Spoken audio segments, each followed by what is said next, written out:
Hi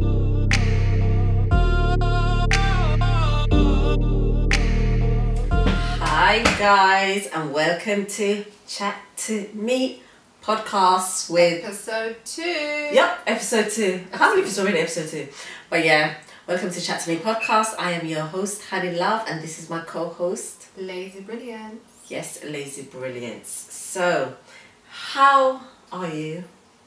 I'm the same as I was earlier. You're the same as you were earlier. I'm very good. I am happy to be here. I'm excited about today's topic because it's going to be very It's funny. Banter.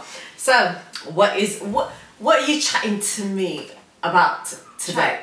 We're going to chat to each other. Chat to me. Okay, go. Chat to me about a long distance relationship. Have you ever been in a long distance relationship? Have you?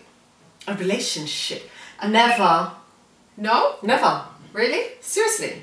What's the furthest away someone's ever lived for you to actually get into a proper serious relationship? Never outside London? Not even outside London? Never. I like people to be close. See, I'm a bit of a... Because you know when it's, winter time. Yeah, so now you're the lazy one, really. I don't travel. See, I had a crush on somebody that I met on holiday once, but that wasn't even a relationship. See, I have had... You're more of an expert. I am definitely a long distance expert. I've had phone bills. I've had actually, romance. you guys are lucky nowadays because you've got the free WhatsApp, Skype, all of that foolishness. So it's not even the Skype thing. It's more I'm a traveller. So because I went to North America when I was young and single, you get a lot of attention and you start really considering these options when they bring you a good offer on the table. Okay, so tell me more. So the reason I picked this up is purely because experience. When I was young and I was single and I had no responsibilities, I was very flexible and therefore I had the mindset. It's a long distance relationship is too much money. No, Flights. no, but it ain't my money. What I'm I'm a very traditional woman, but I say very traditional. But yes, they can be so fun. So fun, and especially the accent. I'm obsessed with American Canadian accents. So I was naturally like when I went to Toronto, I was like, wow, I was feeling the vibe. I enjoyed the connection. So it was easy to maintain that sort of conversation. Okay, on the flip side, it was romantic. It was this. Yes. Hello, I'm sorry. Okay, not that I have trust issues, but I have trust issues, okay? Like, seriously. So you don't know what he's up to? Of course. Out of sight, out of mind. You don't even know the ones that you're living with are up to nowadays. What about one that lives that's like how many seas away? But then that's unhealthy.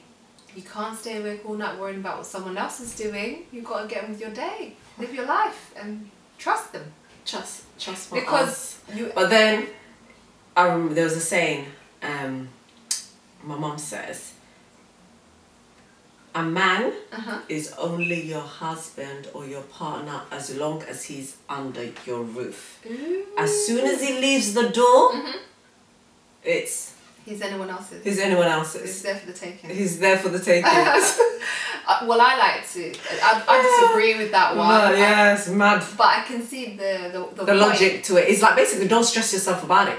Is shit happens. Exactly. And you know what? To be honest, my mom's advice was always never trust a man. I live by it till this day.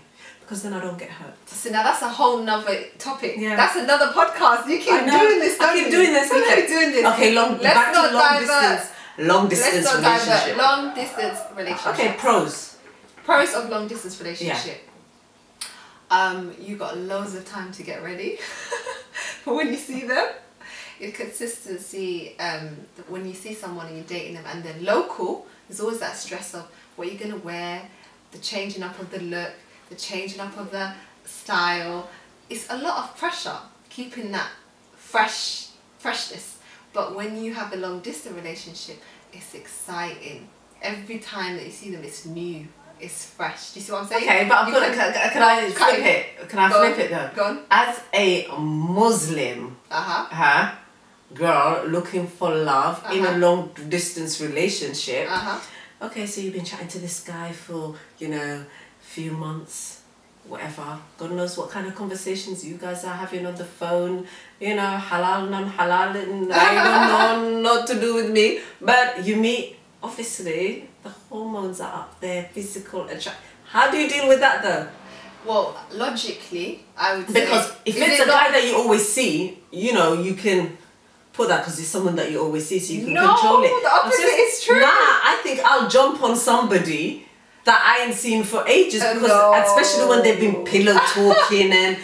I disagree, actually. My view is completely different, because I feel if you see someone every day, all the time, it is so much harder to control yourself, because the temptation's in front of your face all the time. But if that person is well away from you, and so you're saying when they're well away, when you meet each other, you're spending more time on sightseeing and doing all of that stuff. I know, then that it's a lot easier to maintain that discipline, because you're like, this person's here for a short period. Yeah. But really and truly, I can separate two aspects. Yeah. So there's long distance while you're single, no responsibility, no stress. It's fun.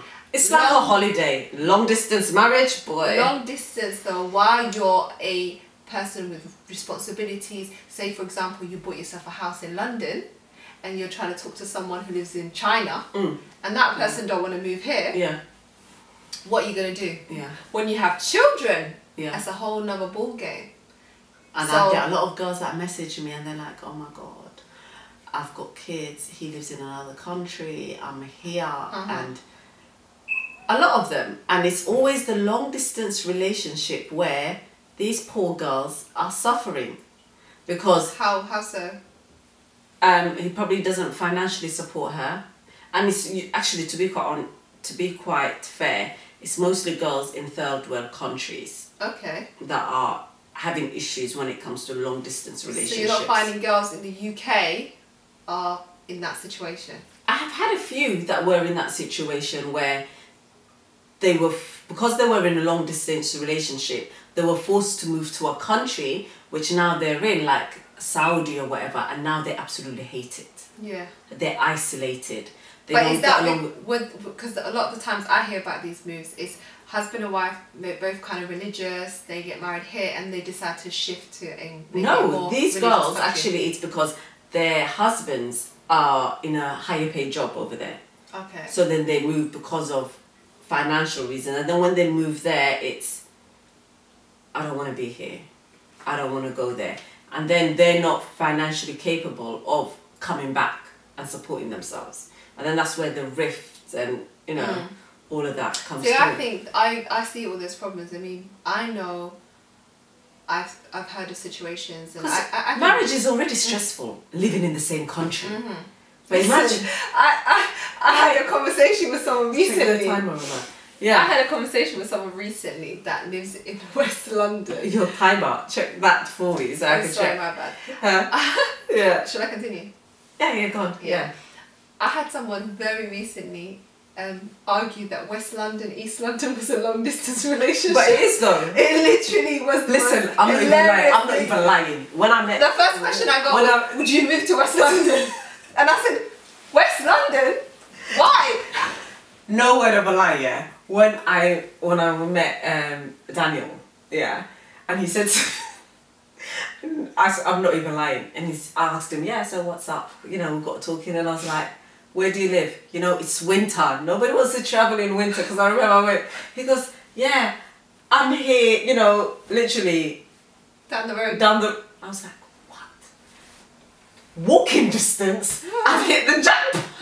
Lazy. You're the lazy one. Listen, I ain't travelling nowhere. I was like, I found that more attractive. Like the fact that he lived near. Yeah, you know, it's easy. You know, it's practical. You know, it is. I'm not gonna lie. When I got married, it was nice to know that I could quickly get to mum's house around the corner. Friends and family were nearby. Familiarity, everything.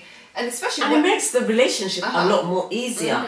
Consistency. Yes, especially when, you know, you're around your people, you're local. I think marriage, relationship is so much easier. It's less pressure. Yeah. But when you're isolated, and a lot of females get into long-term relationships, and more times they move to where the man is. Yeah. Like my family's completely different. Like we literally, the men come to where we are. Did you guys hear that? Yeah. Y'all gonna move to where we live. Of course.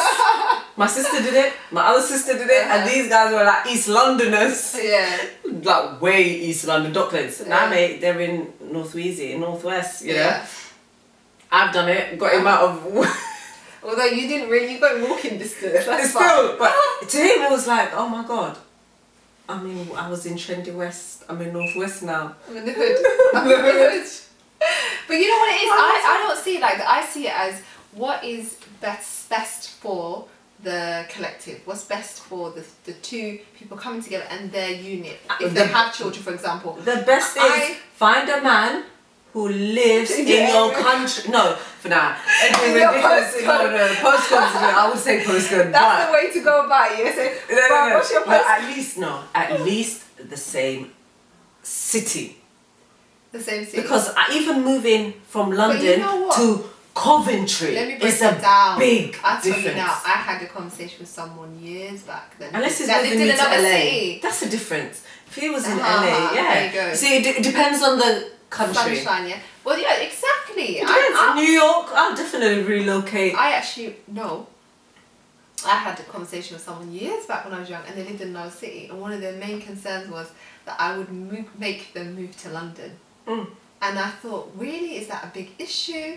And for a lot of people it is. They want to stay in their some familiar surroundings. I had a conversation with someone living in Canada, and that was the issue for both of us, which was, would you consider moving? Would you consider moving? We both acted like we were open to the idea, but I legitimately think that was like a breaking point for both of us. Yeah. The weather for me in Canada is great in the summer, horrible in the winter, unbearable. So that was a big issue for me and a concern. At least you were willing to relocate. I was considering. But there are, seriously you guys, if you don't know, you don't. There are people in relationships, marriage with kids, that live separately, live apart. I know a British I'm sorry, woman, I didn't sign up. Canada. I didn't sign up to be a single mom. So I was talking to someone a while back, and this person said to me, I moved away. I don't live in London anymore. Okay. I live in a different continent. I'm like, that's amazing. So when you come back, in a different city, a different. So when you're coming back, not even Europe, and he said, oh, I'm never coming back. I live in the sunshine, girl. Why would I come back to cold London, rainy London? And I said, okay, cool. So what are we doing right now? Where's this conversation going? Why are you wasting my time? I'm really settled. I got a nice job, my own yard. My child's going to school full time. Like, seriously, bro. And I said, so you're never coming back? And he was like, no. So what, did you end that relationship? Do you know what? At the time, we continued talking because I was considering to see where the relationship would go. So I had to say to myself, this guy's a catch. You know, you don't usually get this kind of package every day. Somebody I know a long, long, long time. So I considered it. I said, you know what? Let me, if I'm going to walk away from this situation, let it be based on the fundamental principles. Yeah. We don't click. He's not what I want. He hasn't got what I need. Yeah. Do you see what I'm saying? Yeah. I didn't want to be superficial about it because I thought, well, to be fair, if he's good for you and good for your child, home is where the heart is. And I really resonate with that saying. I'm not saying I would be willing to give up everything I have, but if where I'm going is better than where I am, I don't see it as anything other than a win-win. Okay. You see where I'm coming from? So for a lot of girls out there, moving could actually be the start of something even greater. Whereas for a lot of us, we're so comfortable with the familiarity. No, I honestly believe, like, even when they move, then it's the whole thing of, oh my God, I'm homesick, I miss my family, I'm struggling. Especially if the guy that they moved for turns out to be someone totally different, because you can, people change when they're married. Yeah. All the love talk, all of that bullshit goes afterwards, because you don't know a man's true colours until you live with him. That's true. Do you know what I mean? And a lot of these girls do that, and then they're secluded, they're lonely, they're depressed, they have kids, and then it's just a lot harder. They've got no family to turn to, and they're just lonely. That's the difference between going towards something because you two individually come together and bring something to the table. But when you're going to someone because you somehow looking at them as a savior or somebody that's going to give you life in some way, because I'm speaking Somali, you know. Yeah. Because in the beginning you didn't have an establishment of who you are, where you were in your life, your achievements and your goals.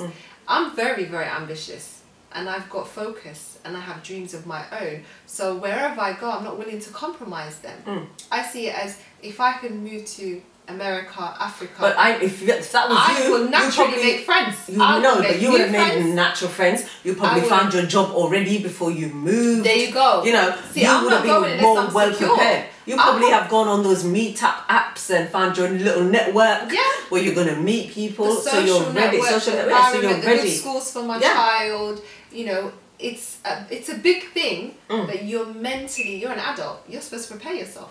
And the funny thing is, going back to, if you guys did listen to episode 1 in regards to confidence and that, the only time you should do big moves like that is if you're confident within yourself and your ability. 100%. Don't do it if you've never left home, if you've never lived life, if you've never even seen the outside world, if you haven't even enjoyed your, teenagehood. And you're not solid in your personality. Yeah. If you're easily influenced and you can be molded, and you can't be doing that. You can't. You need to have a strong sense of self wherever you go in the world. Yeah. You know what you want. You know why you're there. You know your goals there. You know your 5-year plan, 10-year plan in that country with your partner. But if you go there and you don't know yourself, but you know, one for all you know, you could meet that one woman that corrupts you, but because you ain't got confidence to find new friends, you just literally follow her and easily misled.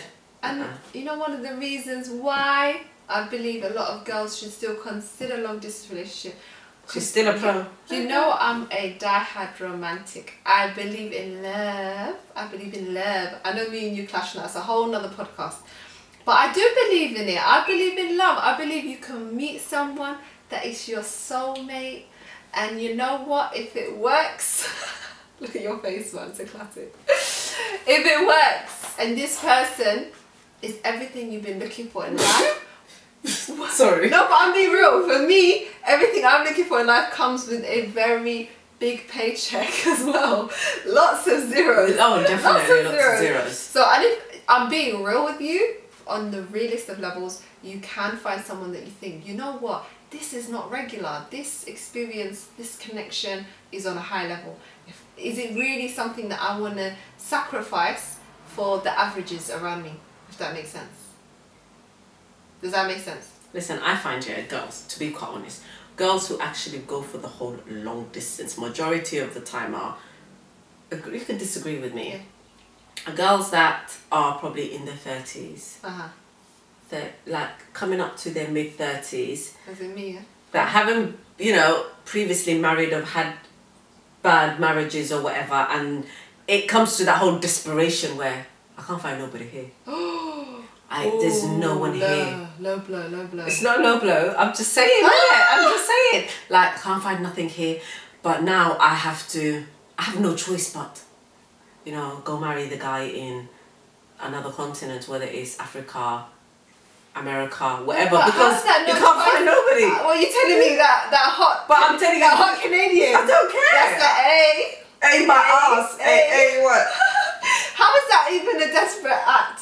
Listen, because best you believe, if there was a hot English guy, exactly the same, because this is your home, you'll automatically go for the. But then your home guy. Like your home. I see where you're coming from. But sometimes what can happen is you just have that chemistry with someone and they just happen to live in a different part of the world. Like, obviously my situation is completely different because this is a Londoner that decided to relocate and now decided at this point, oh, you know what? Why don't you relocate with me? That's a whole different story. Listen, I met this person if you're taking that risk of locating, best you believe, make sure you're financially stable. 100%. You're secure, you have money in your account. Can I give a disclaimer, yeah? I'm not encouraging any girl out there to relocate to a different country. Broke. No way, because I already with no degree, with no nothing, because guess what? You're going to be financially dependent on that guy. I'm not. Okay, let me just finish. And this is what happens so long. You're going to be financially dependent on that guy. He's going to start mentally abusing you, physically abusing you, emotionally abusing you. And then guess what? you can't even buy a plane ticket to come back because he's financially responsible for you. You probably cut off your parents and all of that, and there's a dangerous. It's very dangerous. But unless he's a multimillionaire, then you can move. Put the money in the account and then we're talking. Yeah. But then I'm a huge believer in I believe in plan B, C, D, E, F, G. As much as I believe in love, I also believe in security. Oh, definitely. I would not compromise one for the other. And my definitely first love, security over love. My first love is my child. I ain't loving no man over my child. That's a whole. Can we go to that's a different topic? But why I say that is everything that I do from this point onwards is about how I can improve her life. Yeah. So if I meet a man that I feel like, you know what, he doesn't just fit me, he fits her too. You see? So on that basis, if I think, hey, you know what, these are my conditions, I'm willing to relocate as long as I already have assets in London. So if I can always come back. If shit hit the fan, I can come back. I can return comfortably. I'm not leaving this place unless I'm confident that I have something for me and for her. In case... Because you've made sure you're secure. You see? But a lot of these women... Yeah.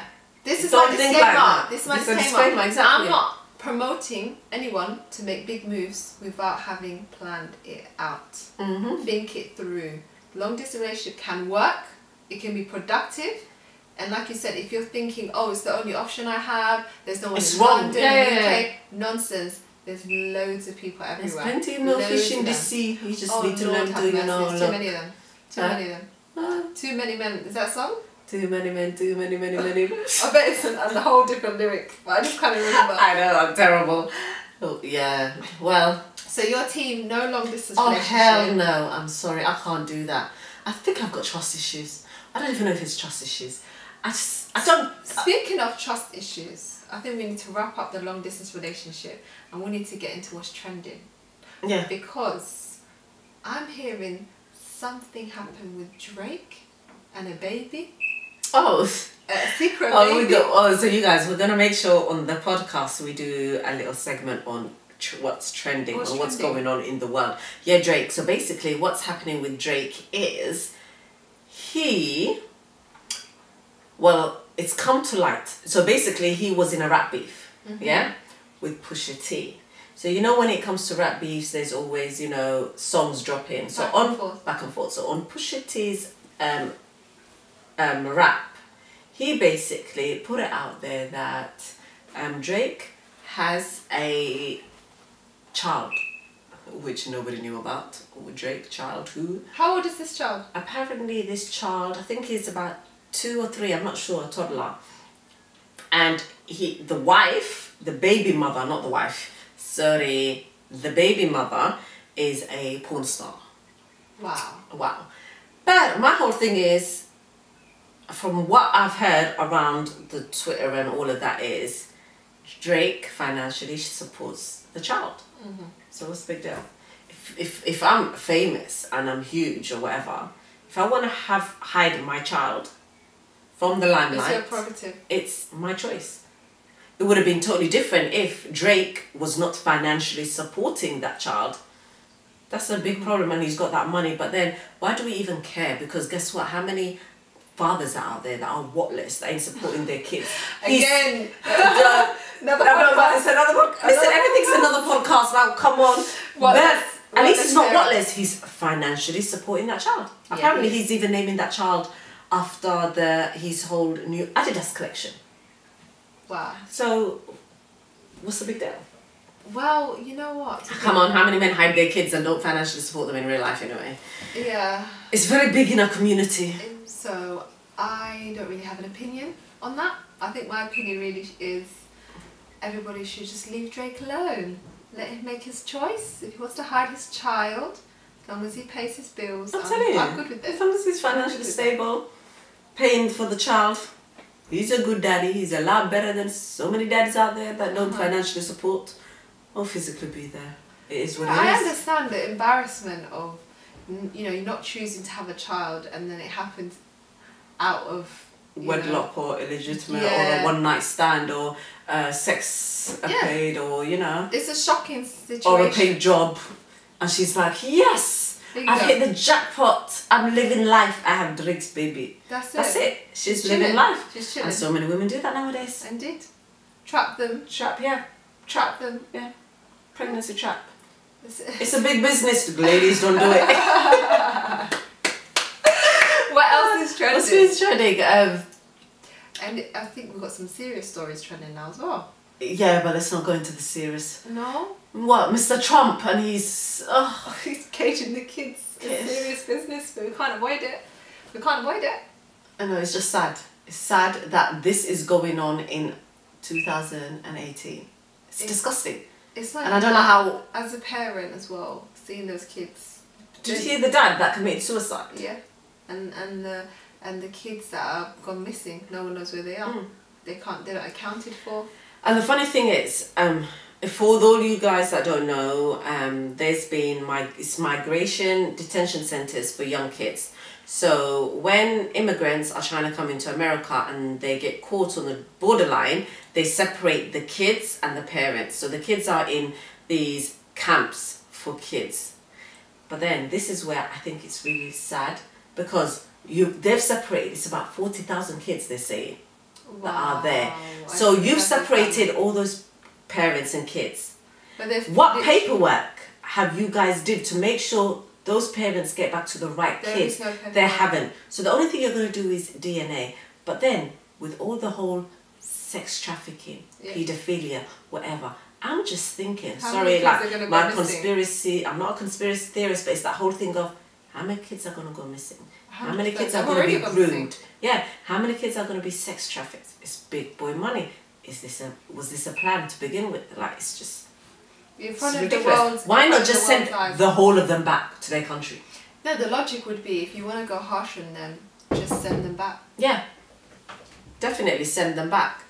Yeah, so it's a devastating situation to have occurred, and it's obviously not something you want to pick up and you want to cover, but it has to be spoken. And the funny thing, the sad thing is, you guys be awake, know what's going on in the media.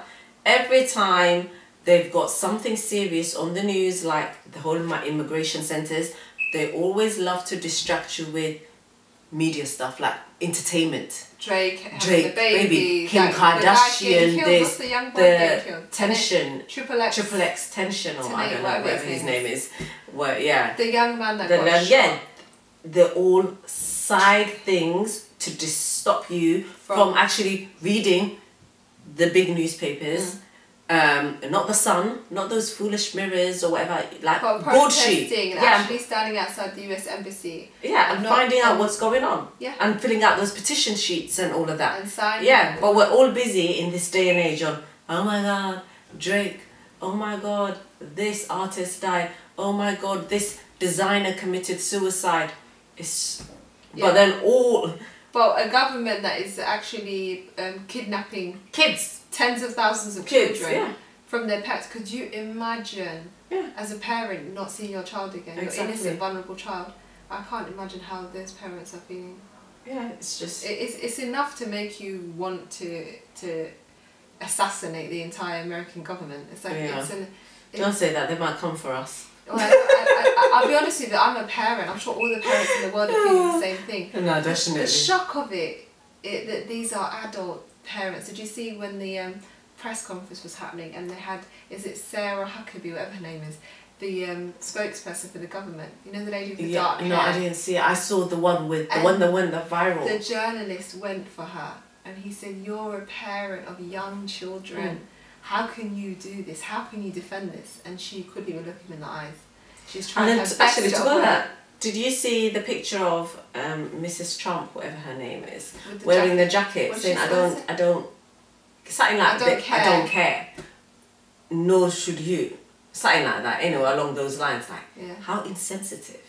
You're going to the camp where the kids are, and then you put on a jacket, which I've never even seen a first lady wear. I'm going to put a funny twist so weird. No, I'm going to put a funny twist What? I honestly think she got set up for that one. Do you think there's she got set up?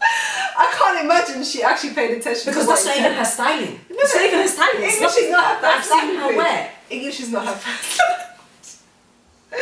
She probably just went, Someone that's so cruel on that team just said, you know what, any publicity is good publicity. Yeah. Just put on her, she won't know. She won't have a clue. And she's definitely, she's that dopey, isn't it? Yeah, she is. My husband, I want to work with children. I want to No, but help the thing is, have children. you noticed them two's physical relationship? And listen, he never, every time, And the sound effect. no, sure. Oh, they have a weird relationship. I'm telling you, she did the Let's say she married him for the IVF money when he was Trump, you know. Yeah, before this, it was a money thing for her. 100%. Seriously, thought I hit the jackpot. No, but I Never don't did she think it's think about money anymore. I think it's if you leave, you'll be killed. killed. You will be killed. She's just trying to survive out here. I'm telling you. She's trying to live out here. Actually, because she disappeared from social media for at least like 20 days. So like, what happened to her? Apparently she was sick. I still think she was sick with this donut, the most hated man in the world. Honestly, he's just incredible. He's incredible. But you know what? This is the world we're living in now. I'm telling you. It's reality TV. As it is. Okay, have you been watching Love Island? No. But I watched some clips that went viral and I love it. I love it. Like, seriously. Samira ain't got no man. No, she got her first kiss. What? When? Well, I don't know. I saw it Yesterday? today. Yes, I think she got her first kiss yesterday. For all our listeners that are international, Love Island is a reality TV show. I think every country has its own Love Island. So basically they get singles into a nice island together and basically see relationships. And the couple that lasts the longest to the end together wins. Very interesting. I never thought men were so insecure in my life until I saw that bunch. Are you watching it regularly? I'm watching it on and off regularly, but they're just daft. I watched the viral clip about the Brexit conversation. Oh no! Oh my god! Best thing ever! Best TV ever! And then the whole episode where she was like, "What is the Brexit?" And did you watch where she said, "Where's Europe?" Did you watch the bit where she's talking? It's another episode where she was talking about countries, and she was like, she thought Scouser. Yeah, she thought Cardiff and that was the country. All of our international listeners will be people that live in Liverpool, a city up north in England. They call them Scousers. But the funny thing is, a friend of hers came out and said she's actually not dumb. She's a straight A student. It's an act she's putting on. I had this conversation at work with my colleague, and I said to her, she's putting on. I said, listen, do you think she's a university acting, graduate, or do you think it's real? And the point she made in her defence was to say that it looks really natural, because she said if you were pretending to be dumb, you would usually take a minute or have a moment to think about what your answer was going to be. But she just comes out with it naturally. She's fluent. Rolls. So I think, I don't know. I question. People, moral of the story is, before you go on reality TV, please educate yourself. Know what a country is, what a continent is, what a city is, the difference, where you live. If you live in an island, do you know, funny enough, a lot of people don't know that United Kingdom is an island. Yeah. Clueless. Yeah. It's because... For all you guys that don't know, UK is an island. Yeah, it really is actually. Yeah. Does feel like it though when you actually live here. Like, who thinks we live on an island? When you think island, you think good weather. Yeah. You think beach. You think exotic London, fruits. No. They say never trust the British weather or the British women. That's misogynistic. I think it should be the British men. Why women? Do you think? Why women? It's always women change like the weather, innit? Moods, swings. No, you know what? That's the excuse they make when they act. They don't act right. They act accordingly. Do you get it? I'm telling you. What else has been trending? What do you go on Twitter? I do every now and then. To be fair, I'm kind of new on it. Okay, so you're getting used to the handle. Getting used to the Twitter, for all you guys know, Twitter is where most gossip pops up first. Literally, before it even hits newspapers or anything. I got one for you. Pow, I got Twitter. one for you. Permit Patty. Did you see Permit Patty? No, where's that? Basically, I don't want to talk about how she physically looks, but if you might have seen the picture or the video go viral. So there's this white woman in some part of America, and there's a woman filming her while she's on the phone calling the police on an 8-year-old I think, black child, because Okay. we don't see the child, Okay. who was selling water outside of her building block that she Okay. lives in. So because she sees this little girl and she doesn't have a permit, she calls the police on her. So the woman's filming her saying, so you're calling the police on an 8-year-old child that is selling water. And then because she realised she was going to go viral, she went round the corner and tried to duck behind the wall. So then now they've got memes of her all over the Oh my God. internet. Listen. And they call it hashtag permit party. Listen. And the this internet. is actually on a serious note, this goes back to the idea that Black Lives Matter, and yeah. police always being called for any type of issue, and then it ends up in an altercation where someone dies. Yeah. And that was another scary thing that people were saying, look, that's how far their power has gone and their hatred towards black people, that she's calling the police on an 8-year-old child, a little selling. child. Yeah. If that was a white child selling Would she have done cookies, would she have done that? Exactly. That's the question. Yes, no, she probably wouldn't So have. that is definitely trending. Yeah, but yeah, you guys, Twitter is where the news goes down, like seriously, and the internet always wins. Things just go viral. I'm telling you. Before you know it, it's everywhere. It's mad. What else has been going on? I think we're still talking about a lot of the sad. Yeah, it's been a lot of stories. sads on A lot Twitter of sad because stories. a lot of famous people, you guys, if you don't know or not, have committed suicide. And people, So I think. so a lot of high profile Yeah. murders, and people seem to think that because you've got money, because you're rich, you don't have issues or mental illness isn't real. Yeah. The suicide thing is a very big issue, and that links back to the previous podcast where we were talking about self-love, self-confidence, and having that confidence. Happiness and that journey towards happiness starts from knowing yourself, loving yourself. And know yourself that if you are going through things that you can't fix yourself, go and get help. yeah, seek help from the professionals. Yep. And hopefully going forward we will try and Go into that, we'll try and signpost people towards different areas and places they can go to get that help. We'll try and link it into definitely, to the description and whatever. But media. yeah, that's the end of episode 2 of Chat to Me podcast, you guys. Make sure you guys check us out on Instagram, YouTube. Hi YouTubers. Hi YouTubers. SoundCloud. It's so fun. Listen, this girl, you guys, is getting used to the whole filming side. It's hot. I've never been under I'm spotlight sweating. before in my Oh life. my god, I need deodorant. You know what? I'm telling you, we need to wrap this up now. So Yeah. guys, it's peace out right now. Peace out. Next time, Until catch next us. Bye.